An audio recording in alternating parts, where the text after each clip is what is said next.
Assalamualaikum warahmatullahi wabarakatuh. Perkenalkan, nama saya Siti Mutmainah dari tingkat 1D Keperawatan dengan nomor induk 20217182. Di sini saya akan menjelaskan tentang anatomi sistem pencernaan. Nah, yang pertama mulut. Mulut ada hard palate, tonsil, vestibule of mouth, soft palate, uvula, tongue, gingiva. Hard palate ini disebut juga langit-langit mulut atau langit-langit keras. Fungsinya untuk membantu proses pencernaan makanannya, pencegahan makanan naik ke hidung. Yang kedua, tonsil. Tonsil ini fungsinya alias amandel merupakan organ kecil yang terletak di belakang tenggorokan. Walaupun berukuran kecil, tonsil ini sangat penting untuk kesehatan kita. Tonsil ini berperan sebagai pencegah masuknya bakteri, virus, serta benda asing ke tenggorokan kita. Yang ketiga, vestibule of mouth. Bagian berwarna merah ini terdiri dari jaringan fibrosa yang melapisi lengkungan alveolar dan memeluk gigi. Fungsinya melindungi tulang rahan dan akar gigi. Di sini ada soft palate, yaitu langit-langit mulut di bagian belakang. Ada uvula, fungsinya memerangi infeksi, juga memberi pelupas pada tenggorokan saat berbakar atau mencerna makanan. Di sini ada tongue. Organ ini di bagian menjadi bagian oral, ujung depan berbicara dan menelan. Di sini ada gingiva. Fungsinya mengganggu gigi, melindungi tulang alveolar dan ligamen dari serangan bakteri. Yang kedua ada tenggorokan.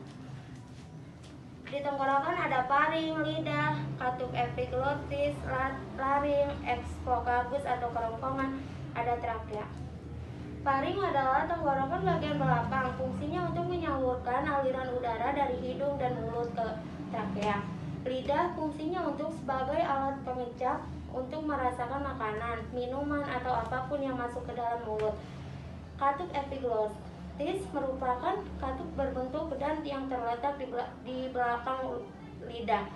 Fungsinya untuk menutup batang tenggorokan pada saat seseorang menelan. Laring mampu melindungi saluran pernapasan dari masuknya benda asing yang dapat membanyakan saluran pernapasan. Fungsinya untuk sebagai katup pangkal tenggorokan. Esophagus atau kerongkongan merupakan organ berbentuk pipa yang menyalurkan makanan dari mulut ke lambung. Trakea dalam sistem pernapasan cukup penting, yaitu mengalirkan udara dari dan menuju paru-paru yang menghubungkan laring ke bronkus paru-paru. Yang ketiga ada kerongkongan.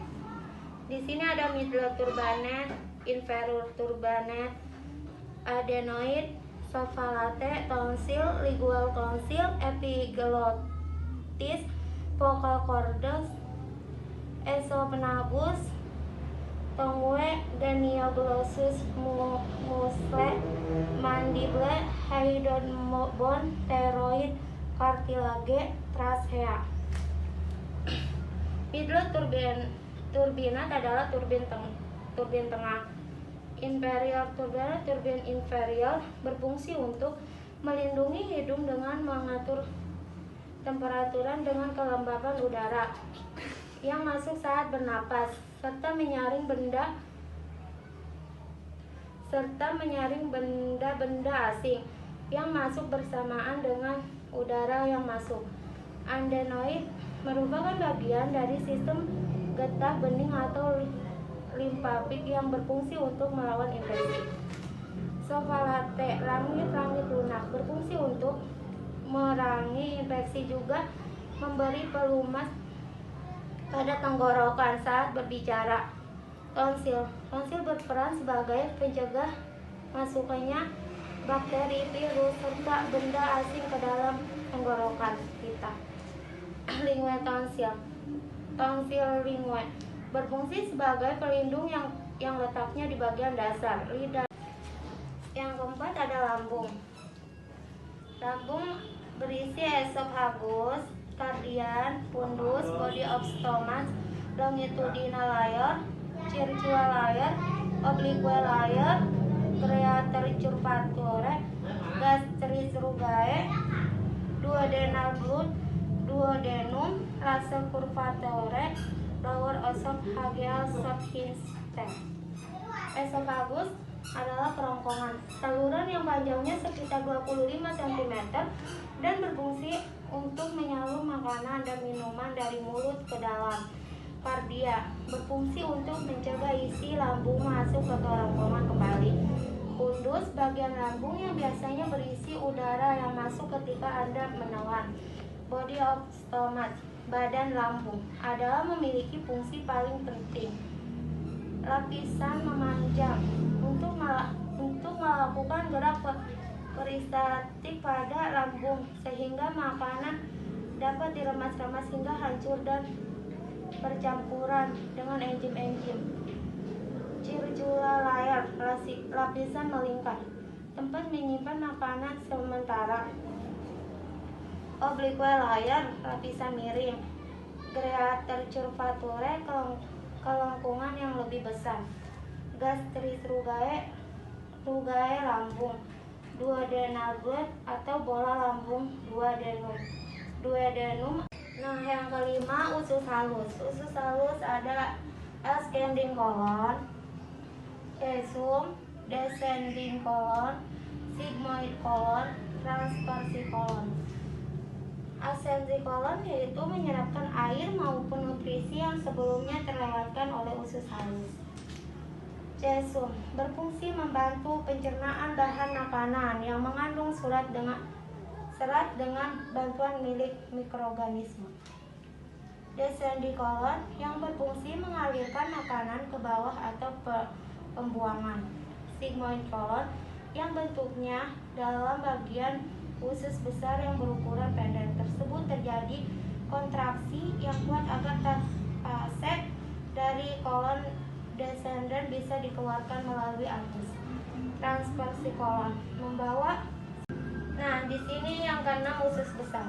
Usus besar terdiri dari kolon transversum, splenic plecure, kolon descendant, kolon sigmoid, rectum, usus buntu, kolon ascendant, hepatic plecure.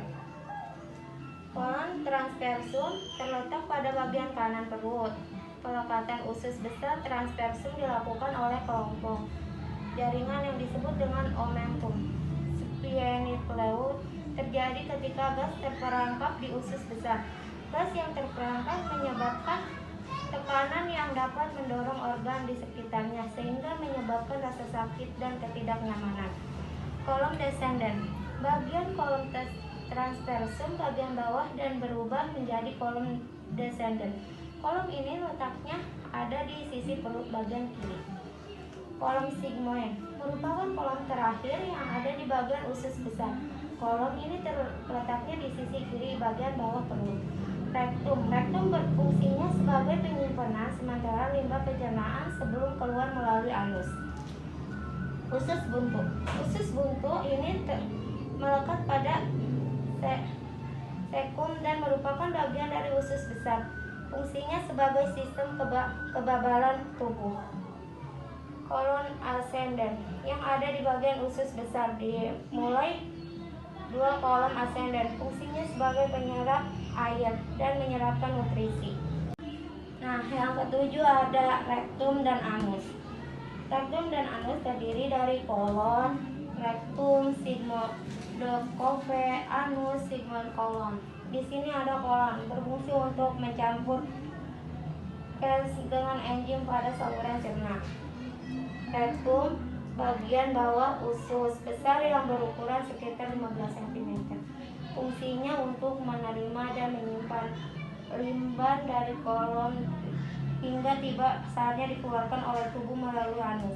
Sigmoidoscope sebuah tes untuk memeriksa bagian ujung usus besar yang terdiri dari rektum, kolom sigmoid, dan anus. Di sini ada anus. Anus jalan pembuangan sisa makanan yang tidak terpakai oleh tubuh dan gas-gas yang berbau disebut tinja. Di sini ada sigmoid kolon yang berbentuk mirip huruf S dalam begitu usus besar yang berukuran pendek tersebut terjadi kontraksi yang kuat agar fases dari kolon descendant bisa dikeluarkan melalui usus. Sekian dari saya, semoga bermanfaat. Wassalamualaikum warahmatullahi wabarakatuh.